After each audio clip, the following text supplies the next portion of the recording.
నమస్తే, జై Shriram. Welcome to my channel. నేను మీ సుధీష్ రెడ్డి. ఈరోజు మనం మాట్లాడుకుందాం Bigg Boss Telugu season 8 day number 11 గురించి అండ్ ఎపిసోడ్ నెంబర్ 12 గురించి. ముందుగా మీకు నా విశ్లేషణలు కానీ, నా అనాలిసిస్ కానీ, నా రివ్యూలు కానీ నచ్చుతున్నట్లయితే దయచేసి కొత్త వాళ్ళు అయితే ఈ ఛానల్ని సబ్స్క్రైబ్ చేసుకోండి. ఆల్రెడీ సబ్స్క్రైబ్ చేసుకున్న వాళ్ళు అయితే ఈ వీడియోని లైక్ చేసి మీ ఫ్రెండ్స్తో పాటు షేర్ చేసుకోండి. అలాగే వాళ్ళని కూడా వాళ్ళ ఫ్రెండ్స్తో పాటు షేర్ చేసుకోమని, సబ్స్క్రైబ్ చేసుకోమని రికమెండ్ చేయండి. సో బిగ్ బాస్ అందరినీ సోఫాలో కూర్చోబెట్టి కొత్త టాస్క్లు పెడుతున్నాం. ఇది మీ ప్రైజ్ మనీకి యాడ్ అవుతుందని నిన్నే చెప్పారు కదా. సో ప్రతి టీం నుంచి ఒక్కొక్కరు వస్తారు. ప్రతి టాస్క్లో ముగ్గురు పార్టిసిపేట్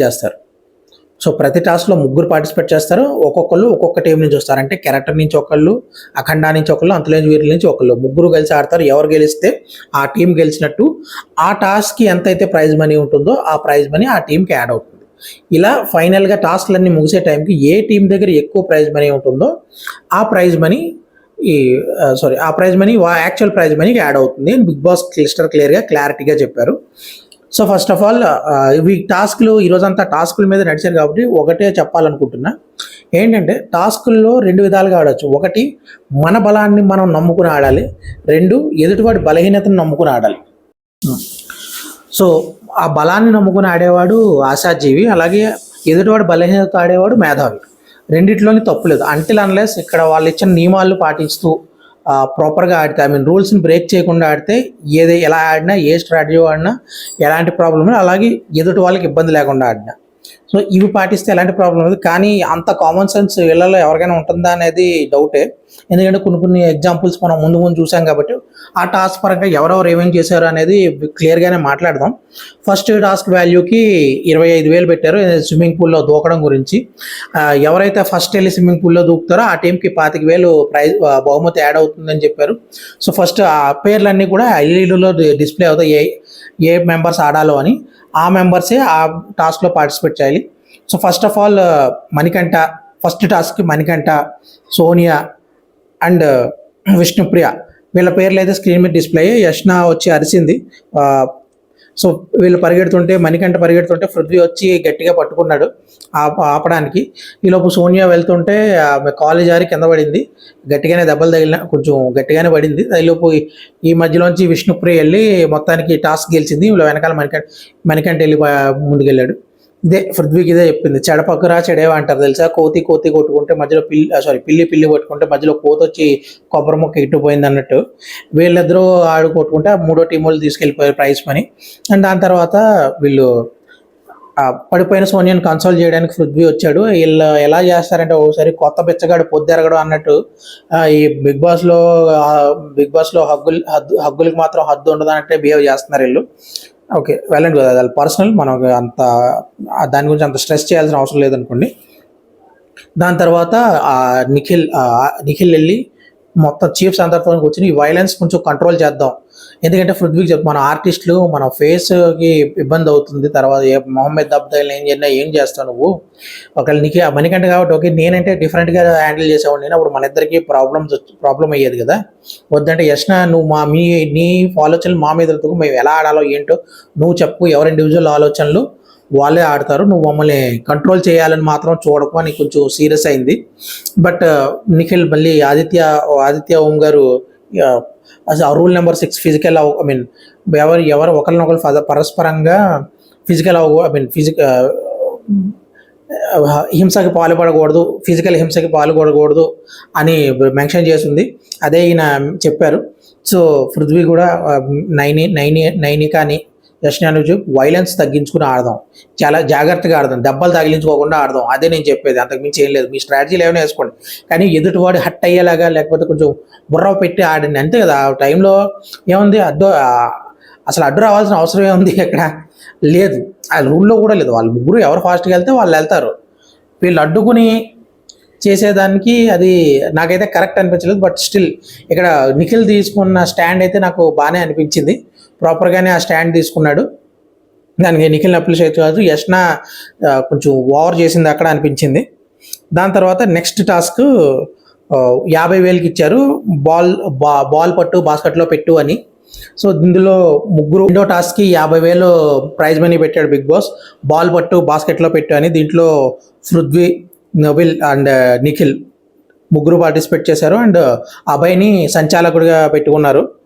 అక్కడి నుంచి ఆ బాల్ పట్టుకుని వేయడంలో first of all Prithvi and Nikhil బాగానే బ్యాలెన్స్ చేసుకుని ఆ బాల్ చేసుకున్నారు. ఫస్ట్ ఈయన నబిల్ బ్యాలెన్స్ తప్పి తాడు వాళ్ళ చేతిలోంచి జారిపోయింది. ఆ తర్వాత మణికంఠ ఆయన ఇంకా నిఖిల్తో చెప్తున్నాడు, పృథ్వీని ఇంకా బాల్స్ అయినవు, నువ్వు మనవి ఎక్కువ ఉన్నాయి, ఆయన ఇంకా ఏమి పెద్ద ఏమి వేయలేదు అని.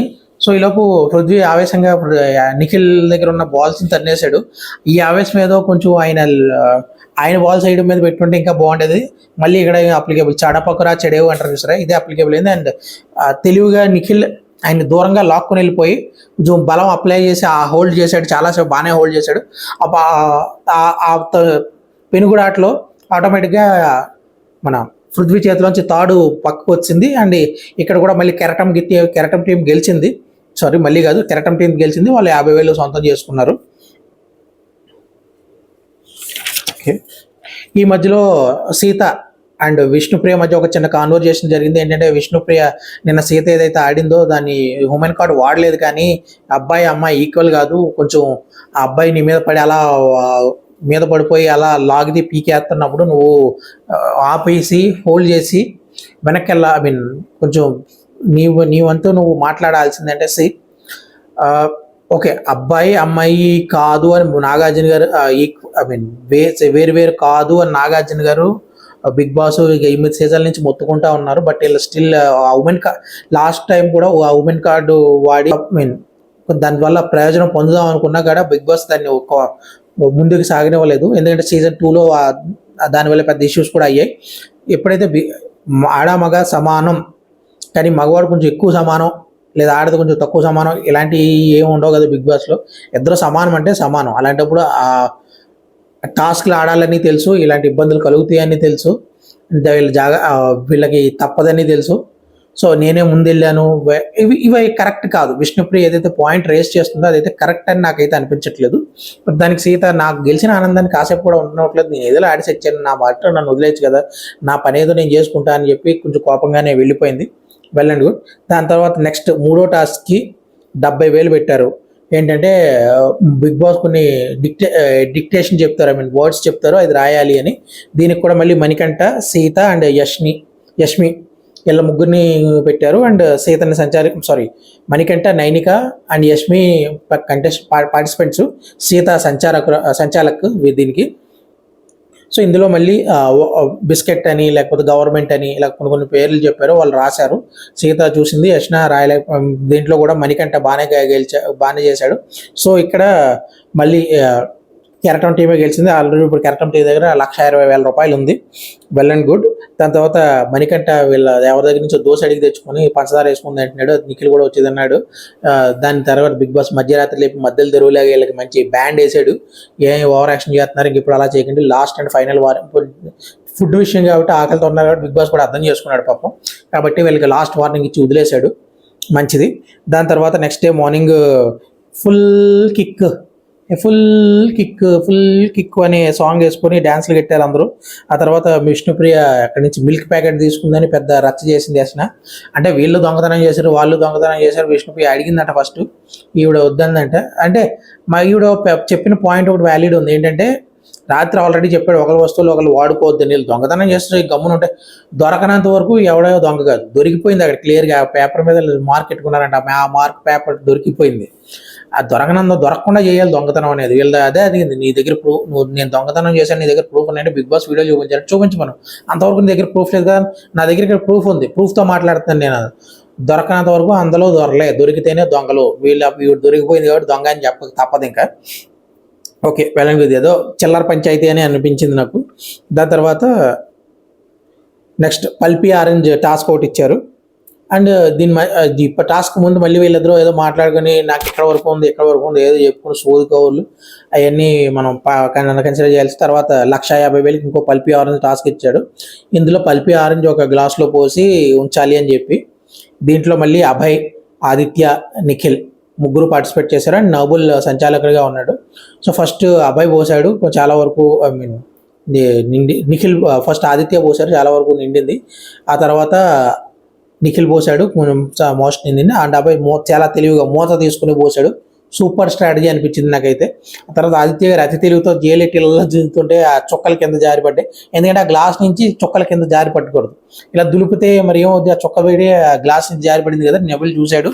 వీళ్ళందరూ అక్కడతో మళ్ళీ ఇక్కడ మళ్ళీ ఓడిపోయిన ఏంటి ఇది సారీ అంతులేని వీరులు అంతు చెక్కకుండా పోయారు.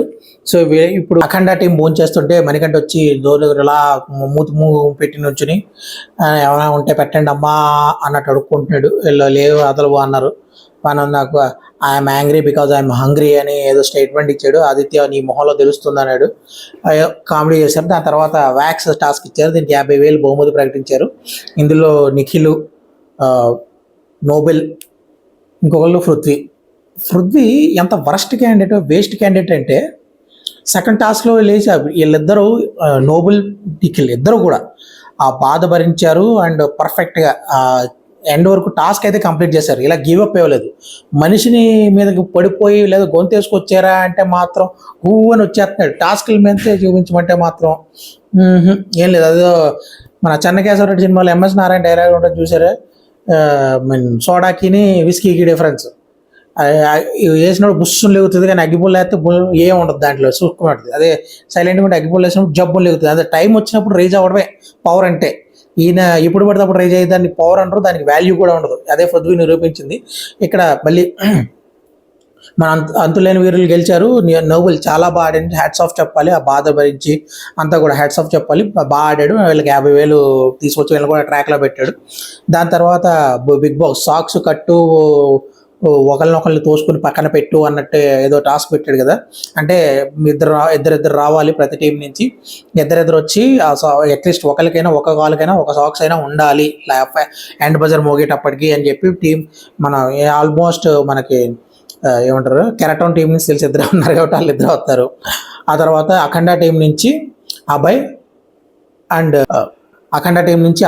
పృథ్వీ వచ్చారు. అండ్ ఇక్కడ నుంచి శేఖర్ అండ్ నోబెల్ అండ్ విష్ణుప్రియ వచ్చారు.